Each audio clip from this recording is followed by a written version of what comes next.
ఈ కడప నుంచే స్పష్టం చేయదలిచాం. స్థానిక సంస్థల ఎన్నికల్లో అంటే గ్రామ పంచాయతీలు, మండల పరిషత్లు, జిల్లా పరిషత్లు, మున్సిపాలిటీలు, కార్పొరేషన్ వీటిల్లో 80% 80% వైఎస్ఆర్సీపీ పార్టీ నాయకులే వాళ్ళ కార్యకర్తలే గెలవటం జరిగింది. మీరు అహంకారంతో అహంభావంతో ఇలా అధికారుల మీద అడ్డు అదుపు లేకుండా మదమెక్కిన ఏనుగుల్లాగా ప్రవర్తించితే పరిణామాలు తీవ్రంగా ఉంటాయి. ఆ ఎండిఓ గారు కూడా దళిత వర్గానికి చెందిన ఆయన. ఆ ఎండిఓ గారు దళిత వర్గానికి చెందిన ఆయన. ఆ ఎండిఓ గారు మీద దాడి చేసిన 25 మంది మీద కూడా పీడీ యాక్టే కాకుండా ఎస్సీ ఎస్టీ యాక్టులు కూడా పెట్టవలసిందిగా మేము డిమాండ్ చేస్తున్నాం.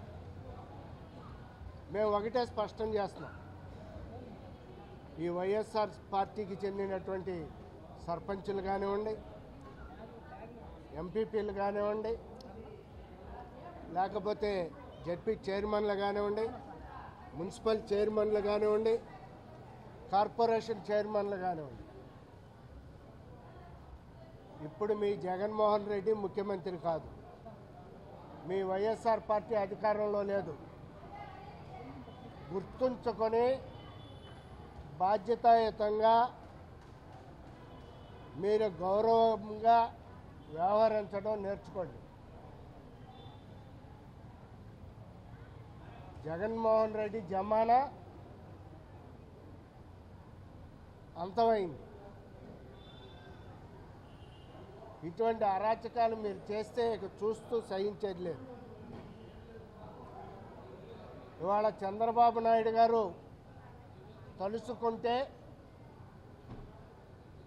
ఒక్క నిమిషంలో ఒక్క ఆర్డినెన్స్తో ఒక్క సంతకంతో మీ పదవులన్నీ పోతాయి, ఖబర్దార్ జాగ్రత్త అని చెప్పి హెచ్చరిస్తారు.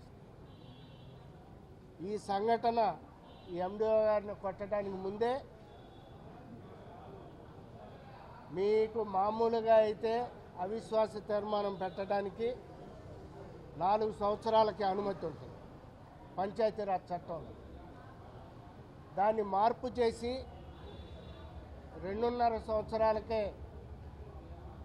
ఎంపీపీలని, జడ్పీటీసీలని, జడ్పీ చైర్మన్లని, మున్సిపల్ చైర్మన్లని, కార్పొరేషన్ మేయర్లను కూడా మార్చుదామని చెప్పి మంత్రివర్గ సమావేశంలో మొన్నే వారం రోజుల క్రితం జరిగిన మంత్రివర్గ సమావేశంలో ఆ ఎజెండాలో ఆ బిల్లును పెడితే చంద్రబాబు నాయుడు గారు చాలా పెద్ద మనసుతో ఆయన ప్రజాస్వామ్యబద్ధంగా ఆలోచించి వద్దు, వాళ్ళని ప్రజలు ఎన్నుకున్నారు, ప్రస్తుత చట్ట ప్రకారం వాళ్ళు ఎంతకాలం అధికారంలో ఉంటారో అంతవరకు ఉండనివ్వండి అని చెప్పి ఈ ఎంపీపీలు, జడ్పీ చైర్మన్లు, మున్సిపల్ చైర్మన్లు, కార్పొరేషన్ మేయర్ని దించివేయడానికి, వైఎస్ఆర్ పార్టీకి చెందిన వాళ్ళని అధికారంలోంచి ఆ పదవుల్లోంచి దించివేయటానికి చంద్రబాబు నాయుడు గారు అంగీకరించకుండా దాన్ని తిరస్కరించడం జరిగింది. అది చంద్రబాబు నాయుడు గారి యొక్క మంచితనం. అది ఆయన మానవత్వంతో ఓ పెద్ద మనిషిలాగా, ఓ జెంట్ల్మెన్ లాగా ఆయన వ్యవహరించి మీ పదవుల్లో మీరు ఉండండి అని చెప్పి ఆయన చెప్తే మీరు ఇలా మదమెక్కిన ఏనుగుల్లాగా